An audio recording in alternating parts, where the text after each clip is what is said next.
Fala galera que já é inscrita no Pautas e Táticas ou que vai se inscrever assim que o vídeo acabar. O Brasil enfrentou na manhã de hoje o Japão e perdeu de virada pela primeira vez na história para o adversário. 3-2, jogo de muitos testes, é verdade, mas várias reprovações. Vale até um troféuzinho ali simbólico nesse amistoso, acho que se termina empatado teria até pênalti, né, nessa partida, mas perdemos mesmo nos 90 minutos e vamos conversar aqui sobre como foi essa partida, beleza? Já vai deixando o like, a inscrição, o hype, se possível, compartilhem o conteúdo e também deixem o feedback de vocês nos comentários, assim como suas impressões sobre esse jogo. O Ancelotti mexeu bastante na escalação, como a gente previa, né, fazendo vários testes, mas para minha surpresa 3 titulares foram mantidos, a dupla de volantes e um dos atacantes.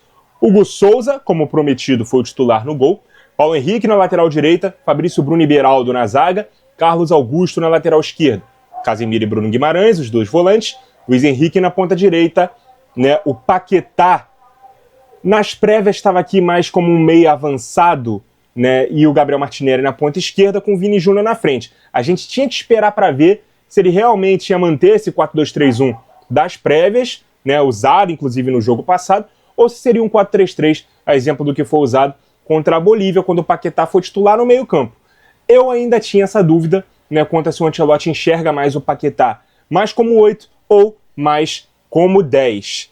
Quando começa o jogo com o Japão, né, tendo a iniciativa ali, né, de atacar, sendo os donos da casa, já dá para perceber um padrão diferente da seleção brasileira na defesa, que é o Paquetá compondo, juntamente com os volantes e os pontas, uma linha de 5 mais aberta à frente dos 4 defensores e só o Vini à frente. Eu vou pegar aqui a prancheta, né, para poder falar mais sobre esses aspectos táticos. Deixa eu ver aqui o enquadramento, se tá bom. Dá para ver, né, porque depois do primeiro tiro de meta, eu acho que fica bem claro que era realmente um 4-3-3 com o Casemiro, mais recuado ali de primeiro volante, e o Bruno Guimarães ao lado do Paquetá numa linha mais à frente, porém com uma mudança que se fazia necessária em relação ao jogo contra a Bolívia, a inversão dos dois interiores. Dessa vez o Paquetá, que é canhoto, jogou pela esquerda, o Bruno Guimarães, que é destro, jogou pela direita. Ambos jogaram com o pé trocado, né, na altitude. Outra mudança de padrão foi na saída de bola, muito mais organizada num 2-3-5.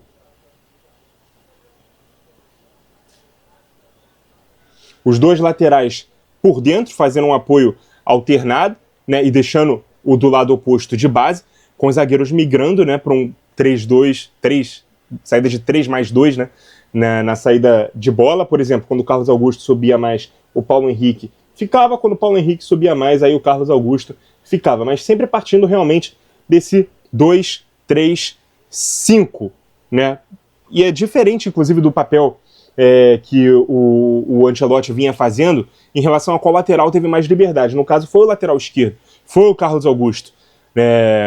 Quando o Douglas Santos estava jogando, né, e ele normalmente é o titular, ele ficava um pouco mais preso e aí quem ganhava liberdade era o lateral direito. Aqui o Carlos Augusto teve mais liberdade, o Paulo Henrique ficou mais seguro. Mas a organização inicial tinha realmente aqui o Casemiro ganhando a companhia, tanto do PH quanto do Carlos Augusto nessa linha de 3.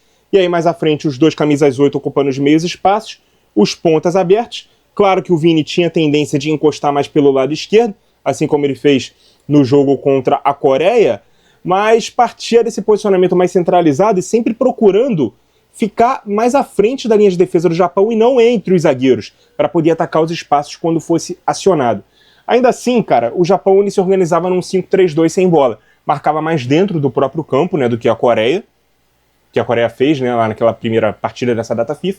E se na análise desse jogo passado a gente chamou a atenção para os erros estratégicos da Coreia, de ter muita gente na última linha, mas tentando jogar com linha alta, fazendo pressão dentro do campo de ataque, o Japão dosava muito mais essa subida de pressão e essa ocupação no campo de defesa, inclusive sendo muito incisivo nos contra-ataques, especialmente ali com o ponta esquerda, o Nakamura, para cima do Paulo Henrique.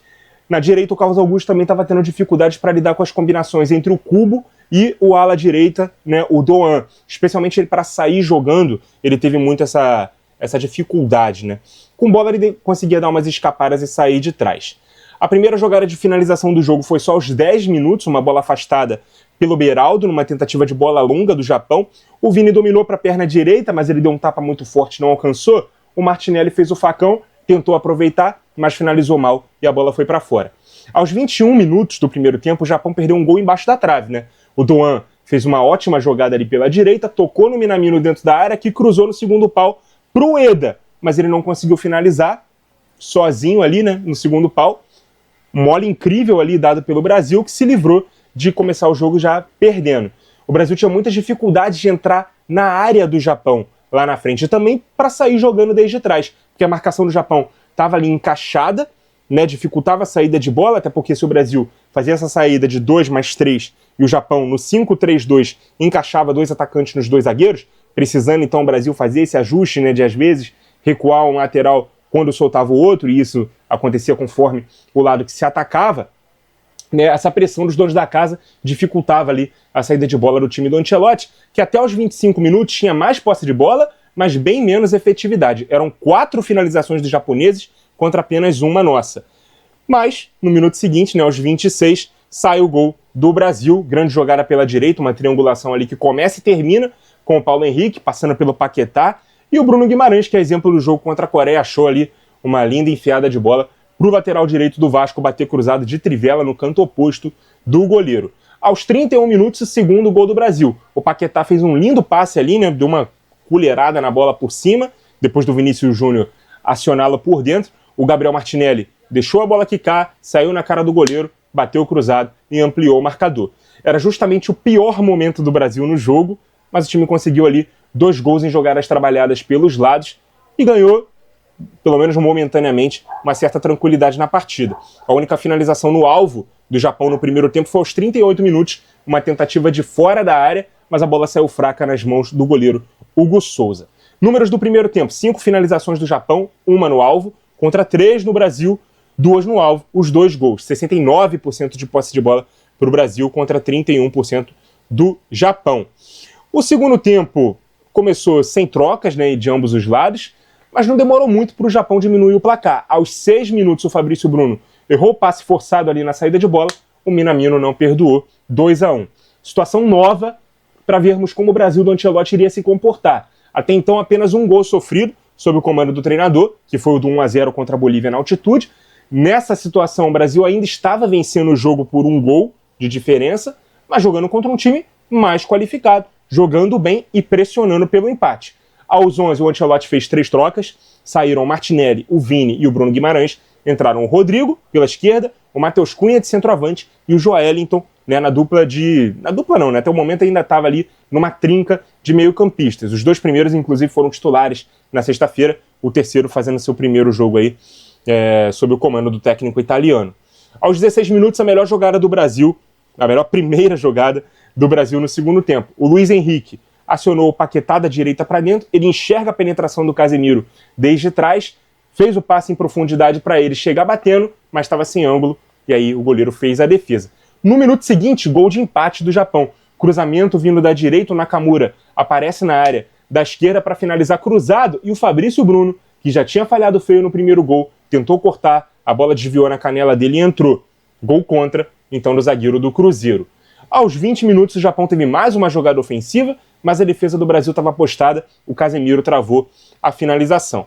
A resposta do Brasil veio com um gol, mas o Luiz Henrique recebeu a bola em impedimento, deu uma cochilada ali pelo lado direito, e antes dele produzir a jogada individual e cruzar rasteiro para trás para o Matheus Cunha mandar para a rede, o gol já estava anulado, né? A jogada já estava invalidada pelo impedimento, né, do atacante do Zenit. O jogo ficou bom com o empate japonês, né? Deu confiança ao time da casa e acendeu o senso de urgência ali no time brasileiro. Aos 24, o Joelinton teve uma boa roubada de bola, poderia ter rolado para o Luiz Henrique sozinho pelo lado direito, mas ele tentou resolver sozinho, bateu para o gol marcado, a bola ali saiu sem força e sem direção por cima do goleiro. Aos 25, resposta do Japão, com o Ueda cabeceando no travessão, subindo ali nas costas do Fabrício Bruno de novo. O Fabrício Bruno estava muito mal no jogo, psicologicamente ele derreteu, né, depois da primeira falha, que resultou na segunda, e nessa aqui, mais uma que poderia ter sido na conta dele, cruzamento pelo Ito, feito pelo Ito. Eu não lembro se foi exatamente depois dessa jogada, que já teve um escanteio, mas aos 26 minutos a virada do Japão veio numa cobrança de escanteio, gol do próprio Ueda, ganhando a disputa pelo alto ali do Beraldo, escorando um cruzamento feito nessa cobrança de escanteio, a bola vai em cima do goleiro Hugo Souza, que falhou. Uma bola em cima dele poderia ter feito melhor, né? Bola muito defensável, ele chega a fazer a defesa, mas né, não espalma para frente, não encaixa, não espalma para o lado, né? A bola simplesmente bate nele e entra, beleza? Foi o gol da virada do Japão. Se eu disse que seria interessante ver como o Brasil iria se comportar quando tomou o primeiro gol, a resposta foi uma das piores possíveis. Porque com a virada, a gente percebeu como vários jogadores pareciam incrédulos. Né? Tem um momento que a câmera vai no rosto do Casemiro, ele tá acenando assim com a cabeça, como se não estivesse acreditando no que estava vendo. E assim, é um amistoso, muitos testes, não vale nada importante, mas é um tipo de situação que pode acontecer numa Copa do Mundo. O Ancelotti então fez mais 3 alterações aos 30, entraram o Estevão, o Richarlison e o Caio Henrique, saíram o Luiz Henrique, o Paquetá e o Carlos Augusto. Com isso, o Matheus Cunha foi recuado para a função de meia, o Richarlison entrou como referência. O 4-3-3 foi desfeito, volta ao 4-2-3-1. Vou pegar a prancheta aqui de novo para poder falar sobre esse momento aqui das trocas, né?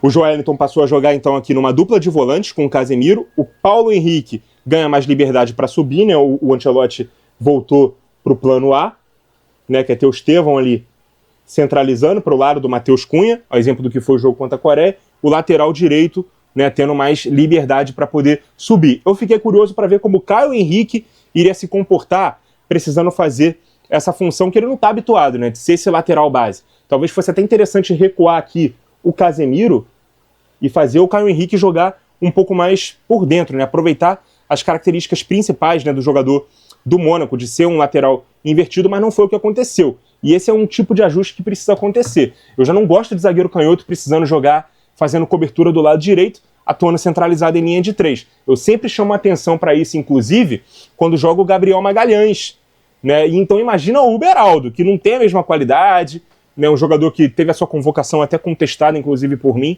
por ser um reserva, né, do PSG. E aí, cara, jogando ao lado do Fabrício Bruno, que fez uma partida mentalmente muito problemática, depois das 2 falhas, e permaneceu em campo. E sem o entrosamento de uma dupla que joga sempre junto, cara, isso é muito complicado para consertar ali durante o jogo. Aos 41, o Ito fez uma grande jogada individual, passando ali por 2 marcadores, fez o passe para o meio, o Japão finalizou 2 vezes, a primeira explodiu na marcação, e o rebote do Tanaka vai no alvo, tá? O goleiro Hugo Souza ia falhando de novo, né? A bola escapole ali das mãos dele, que tentou ali fazer uma defesa e encaixar uma defesa simples. Sorte dele que a bola saiu por cima do travessão, mas poderia ter engolido um frango aí nesse lance. Aos 45, o Rodrigo teve uma boa jogada costurando da esquerda para dentro, tentou finalizar de fora da área, mas a bola saiu fraca e ficou na defesa japonesa.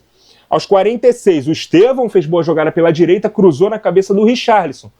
Ele teve a chance de empatar de cabeça, mas ele perdeu o tempo ali de subir para finalizar, a bola acaba mais batendo nele do que ele atacando a bola, né? E o final de jogo ficou com aquele clima de jogo de mata-mata, né? O Japão segurando o resultado todo lá atrás, o banco dos caras acompanhando o final do jogo de pé, o Brasil inteiro no campo de ataque tentando empate, tentando evitar ali a primeira derrota na história para o Japão.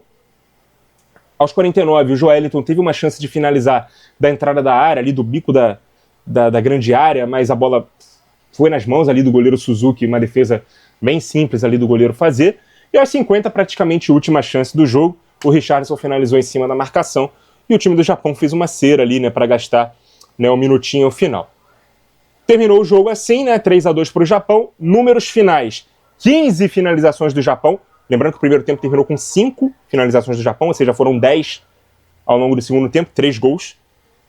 Contra 8 do Brasil o jogo inteiro. 6 no alvo contra 4 do Brasil. 67% de posse de bola contra 33% do Brasil. Diminuiu um pouquinho a posse de bola, mas ainda teve mais da metade, né, do tempo de bola nos pés e não conseguiu fazer ali o terceiro gol, que seria ou da virada não, né, mas ou o que consolidaria, né, a vitória, né, quando estava vencendo por 2-1 ou estava empatando, ou o gol de empate quando já estava perdendo, não conseguiu fazer esse terceiro gol. Esse jogo não foi histórico só por ser a primeira derrota para o Japão em 14 jogos, né? que eles se enfrentaram aí em todos os tempos. Também foi a primeira derrota da seleção brasileira de virada após abrir 2 gols de vantagem. Nunca isso tinha acontecido com a seleção principal. Também foram 3 gols sofridos em 19 minutos apenas. Com o Ancelotti só havíamos sido vazados contra a Bolívia. E também foi um jogo que mais da metade do time foi poupado. Ou melhor dizendo, mais da metade do time foi testado, né? E aí dentro desses testes a gente tem algumas constatações. Primeiro, em relação ao sistema tático. Não pode ser coincidência que nas 2 derrotas com o Ancelotti usamos o 4-3-3 e perdemos. O meio-campo com o Casemiro sendo o único volante, embora muita gente leia o time com 3 volantes, na prática é um time com 1-5 à frente da defesa e 2 8 encostando nos atacantes. O meio fica aberto e fica exposto, beleza? Segundo, avaliação individual dos jogadores. Hugo Souza teve uma jornada muito azarada, né? Primeiro jogo dele pela seleção como titular na era Ancelotti, e ele sofreu 3 gols e falhou em um deles. Nessa briga pela terceira vaga, seja com Bento ou até com Ederson, né, que foi cortado, mas havia sido convocado, certamente ele perdeu pontos. Eu diria que ele é o favorito para ficar de fora na data FIFA de novembro, caso o Alisson e o Ederson estejam disponíveis. Paulo Henrique ganhou pontos aí com o professor. Não só pelo gol, mas ele também havia entrado bem no jogo passado. Mais incisivo, inclusive, que o Vitinho, que também fez um bom jogo. Mas é aquilo, os dois estão brigando para ser a primeira alternativa, caso ou Wesley ou Wanderson não possam ser convocados na lista final. Me parece que os 2 favoritos são eles, o Wesley e o Wanderson, beleza? Péssimo amistoso para Fabrício Bruno, principalmente, e Beraldo também, né? Se o Militão e o Magalhães foram muito bem contra a Coreia, e o Marquinhos e o Alexandro Ribeiro me parecem dentro da lista final, esses 2 que jogaram hoje não aproveitaram bem a chance que tiveram, e a meu ver, dificilmente eles vão ter nova oportunidade. Eu entendi que o Ancelotti não tirou o Fabrício Bruno para não queimar o jogador, né, depois de 2 falhas que resultaram em gols sofridos, mas ficou claro que psicologicamente ele derreteu no jogo. Carlos Augusto teve dificuldades ali na defesa, né, apesar de ter mais liberdade para avançar do que normalmente o Douglas Santos tem quando joga. Difícil ter um diagnóstico ali da partida ali do lateral da Inter de Milão, mas até pela derrota eu diria que a nota dele nesse teste foi vermelha, tá?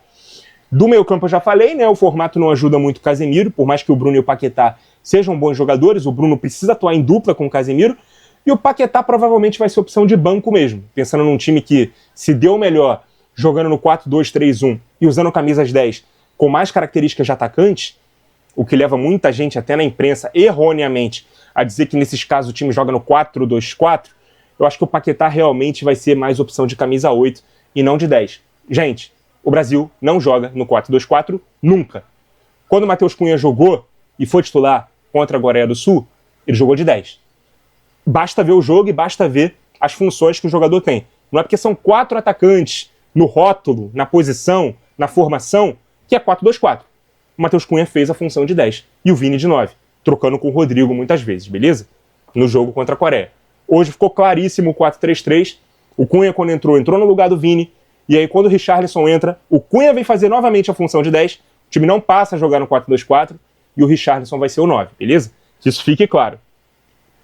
Luiz Henrique, bem discreto, tentou umas 2 jogadas ali, numa delas saiu o gol, mas ele estava impedido. Poderia ter recebido um passe do Joelinton e sair na cara de um outro gol, né, que poderia acontecer, mas não recebeu esse passe também. Tá claro que o Estevão sai maior nessa briga por titularidade, né, do que o Luiz Henrique. O Vinícius Júnior de 9, cara, nesse tipo de jogo que o adversário vai jogar fechado, ele vai ficar encaixotado e não vai conseguir atacar os espaços. Só teve uma escapada em todo o jogo, foi no primeiro ataque do Brasil, depois tentou fazer mais desmarques de apoio, né, que é quando o jogador recua para pedir a bola no pé e não avança para pedir no espaço, e aí vai uma crítica ao Ancelotti, que disse na convocação, que chamou o Igor Jesus, porque vai ter jogos na Copa do Mundo que ele vai precisar ter um jogador mais fixo para o jogo aéreo, para preocupar zagueiro adversário, para segurar a posse de costas, mas no jogo de hoje ele pôs primeiro o Cunha de 9, que não tem essa virtude, e depois ele colocou o Richarlison, recuando o Cunha. Essas vão ser as primeiras opções dele numa Copa do Mundo? Em um contexto de jogo como esse, que foi o do Japão? Ou esse erro cometido hoje não vai mais ser cometido? Hoje era jogo para o Igor Jesus, era jogo para esse tipo de camisa 9. Quem entrou foi primeiro o Cunha, depois o Richarlison. E o Martinelli, né, fechando aqui a nossa análise de quem começou jogando, ele tem jogado bem, né, nas chances que tem, fez o segundo gol hoje. Eu acho que apesar dele ser reserva no Arsenal hoje, ele vai cravando aí a sua vaga na Copa do Mundo. Entre os que entraram, o Joelinton entrou chamando o jogo, teve chance de finalizar, teve uma oportunidade de fazer assistência para o Luiz Henrique, mas preferiu o chute. Valeu pelo menos pela personalidade de tentar. Rodrigo fez pelo menos uma boa jogada, mas finalizou mal. O Cunha meteu um gol anulado. E os outros caras que entraram tiveram poucos minutos para mostrar, né? O Richarlison perdeu o tempo de bola num cabeceio que podia empatar o jogo, numa jogada inclusive feita pelo Estevão, que com segundos em campo tomou amarelo para um contra-ataque com falta. E o Caio Henrique foi fazer uma função nova para ele, né? Mas num contexto em que o time precisava de gol, ocupou mais o campo de defesa do adversário, do que precisou jogar ali mais recuado. Então, tecnicamente, os zagueiros foram volantes hoje, né? E com os zagueiros eu quero dizer também o Caio Henrique, quando entrou para ser mais um zagueiro, né, um lateral base. Ele precisou jogar ali, né, à frente do círculo central, então não foi muito diferente do que ele está acostumado, apesar de jogar na última linha, não na penúltima. Então fica aí, gente, um alerta ligado para a Copa do Mundo, porque como eu disse, né, no pós-jogo contra a Coreia, não é só de europeus que se faz uma campanha no Mundial. A gente é muito preocupado com, quando pegar time europeu e tal. Cara, o Japão é a melhor seleção asiática do momento, jogou muito bem. Eu disse aqui no início da análise que, apesar de ter sofrido 2 gols em 6 minutos, ela estava melhor no jogo do que o Brasil, finalizou mais do que o Brasil, se recolocou no jogo rápido no segundo tempo, virou o jogo em 19 minutos da etapa final, se defendeu bem e finalizou mais, tendo menos posse. O Brasil vai enfrentar muito mais esse tipo de adversário na Copa do que vai se preocupar em se defender, em contra-atacar, né? Vai ser muito mais esse tipo de adversário, né, que vai ceder a posse de bola e vai tentar não dar tanto campo quanto a Coreia deu, por exemplo. Em jogo grande vai ser trocação, vai ganhar quem cometer menos erros na defesa e for mais assertivo na frente, mas em jogos como esses aqui, o Brasil vai ter que ter muita paciência para abrir fortes defesas e resistir quando for atacado. Não vai ser todo adversário que vai ter a qualidade individual que o Japão mostrou hoje, verdade. Grande partida de nomes como os alas, né, o Doan pela direita, Nakamura pela esquerda, Takefusa Kubo, que a gente conhece, né, de Real Sociedad, foi jogador do Real Madrid, deu calor no Carlos Augusto ali jogando pela ponta direita. Centroavante, o Eda, que fez o golzinho dele no jogo e deu muito trabalho, poderia ter feito outro ali ainda no primeiro tempo, quando ele perde o gol embaixo da trave, seria o gol do 1-0, né? E logo no lance seguinte o Brasil abre o placar. O Ito entrou muito bem no jogo também. Esse não é o Ito que joga no Bayern, né? Que inclusive até hoje está machucado. Desde que ele chegou ele está machucado, eu ainda não vi o Ito jogando pelo Bayern praticamente. E não é esse jogador, esse Ito joga um pouco mais à frente. Enfim, fica aí o sinal amarelo ligado. Em novembro, jogos contra Senegal, que já venceu o Brasil lá no começo do ciclo, que tem também jogadores experientes e com qualidade. E Tunísia, que é menos forte, mas são 2 times muito físicos também, que correm muito, muito intensos. 2 outros testes ali minimamente interessantes para a gente poder se preparar para o Mundial. Eu costumo dizer que tudo que acontece em amistoso é muito comparável com pré-temporada ou campeonato estadual de clube, né? Os pontos fortes têm que ser minimizados, os fracos trabalhados e corrigidos. A hora de errar ainda é agora, mas chega de testar tantos nomes assim. Está na hora de fechar o grupo. Eu digo isso desde a primeira convocação do Ancelotti. Mas eu não sei quem vão ser os meus reservas. Cara, precisa saber quem vão ser os titulares. A gente tem uma espinha dorsal, mas tem muito mais dúvidas do que certezas. O Alisson é o goleiro titular, a gente tem uma incógnita ali de quem é o dono da lateral direita, se é o Wanderson, se é o Wesley, e tem agora o Paulo Henrique ali, né, batendo na porta.